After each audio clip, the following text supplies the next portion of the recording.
반갑습니다. 어제 본문에서도 제자들이 세상의 미움을 받을 것이라 예수님께서 말씀했습니다. 오늘 본문에 와서도 그와 비슷한 내용입니다. 그런데 오늘의 말씀에서는 유대인들에 의한 핍박 예고입니다. 어떻게 박해합니까? 회당에서 내쫓을 것이다 라고 말씀합니다. 유대인 사회에서 회당에서 쫓겨난다라는 것은 종교적, 사회적 추방이었습니다. 엄청난 고통인 것이죠. 이건 마치 살지 말라는 말과도 같습니다. 실제로 죽이기까지 할 것입니다. 그런데 그렇게 하는 유대인들 자신들은 어떻게 생각합니까? 그런 일이 하나님을 섬기는 일이라고 생각한다는 것이죠. 실제로 예수님 당시에도 사도행전에서도 그런 경우들을 보게 되지 않습니까? 하나님을 열심히 섬긴다라는 것이 오히려 하나님의 뜻하고는 정반대로 갈 수 있습니다. 우리라고 그런 실수나 우를 범하지 않겠습니까?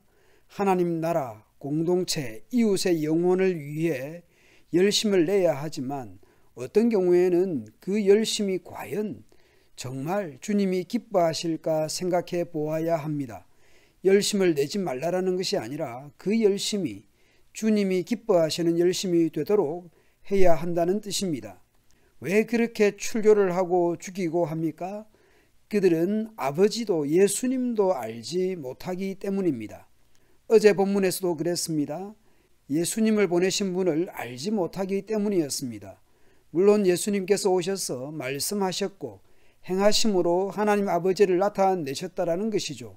귀로 듣고 눈으로 보여주셨기에 더 이상 몰라서 미워했다고 핑계할 수 없습니다. 왜 예수님은 제자들이 당할 박해와 핍박을 예고하십니까? 내가 너희에게 이 말을 한 것은 너희를 넘어지지 않게 하려는 것이다. 고난이 올 때에 놀라서 자빠지지 않도록 하기 위해서 미리 예고를 하십니다. 그리고 예수님께서 이런 일들을 말하여 두는 것은 그 일들이 이루어질 때에 제자들로 하여금 예수님께서 하신 말씀을 생각나도록 하기 위해서입니다. 혼란과 고난과 핍박이 올 때 그 고통 자체만을 느끼는 것이 아니라 그런 고난 속에서도 말씀을 떠올려야 합니다.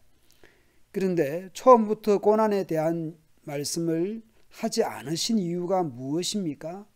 그동안 예수님께서 쭉 같이 계셨기 때문입니다. 그런데 이제 고난을 예고하신 이유는 예수님께서 하나님께로 돌아가기 때문입니다. 같이 계셨기에 말씀하지 않으셨지만 이제 때가 되었기에 말씀합니다. 그런데 제자들은 예수님께 어디로 가느냐고 여쭙지는 않고 예수님의 말씀으로 인해 슬픔만 가득한 상황입니다. 근심이 가득한 분위기입니다. 예수님이 아버지께로 떠나신다는 말씀에 제자들이 슬퍼하지만 실상은 예수님께서 떠나시는 것이 유익하다고 말씀합니다. 왜냐하면 보혜사를 보내실 것이기 때문입니다. 그 보혜사 성령은 어떤 분입니까? 성령께서 오셔서 하시는 일이 무엇입니까? 세상에 대해 성령께서 하시는 것이 있습니다. 성령님이 오시면 죄와 의와 심판에 관한 세상의 그릇된 생각을 꾸짖어 바로잡아 주실 것이라 말씀합니다. 예수님을 믿지 않는 것이 바로 죄라고 하실 것입니다. 예수님 오셔서 에고 에이미 그렇게 말씀하셨고 표적 곧 그 기적을 행하시는 분이 누구신지를 보여주는 거잖아요. 예수님의 말씀을 듣고 표적을 보고도 믿지 않으니 죄입니다. 그리고 예수님이 십자가에서 죽으시고 부활하시고 승천하시어 아버지께로 돌아가시기에 제자들이 더는 예수님을 볼 수 없게 될 것입니다. 그러나 그것이 하나님의 의를 나타내는 것임을 성령께서 가르쳐 주실 것입니다. 곧 예수님의 죽으심이 하나님의 의를 나타내는 것입니다. 그리고 심판을 받았기 때문에 심판받을 자가 누구인지를 말씀해 주실 것입니다.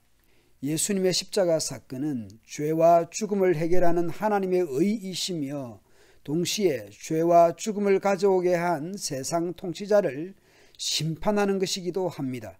죄가 들어오면서 죽음이 들어왔습니다. 이제 십자가의 죽음을 통해 죄를 해결하시는 것이 하나님의 의로움입니다. 동시에 부활을 통해 죽음을 심판하는 것이기도 합니다. 성령 하나님께서 제자들을 통하여 그것을 증거하시고 전파해 가실 것입니다. 예수님께서 하실 말씀이 많다고 하십니다. 그러나 하지 않으십니다. 왜냐하면 아직 제자들이 감당할 수 없기 때문입니다. 그렇다고 시간이 넉넉한 상황이 아닙니다. 유월절 전 아버지께로 돌아가실 때가 임박했기 때문입니다. 그러나 예수님은 성령께 맡기십니다. 예수님께서는 떠나시더라도 보혜사 진리의 성령님이 오실 것입니다. 그러면 진리의 성령께서 모든 진리 가운데로 인도하실 것이기 때문입니다.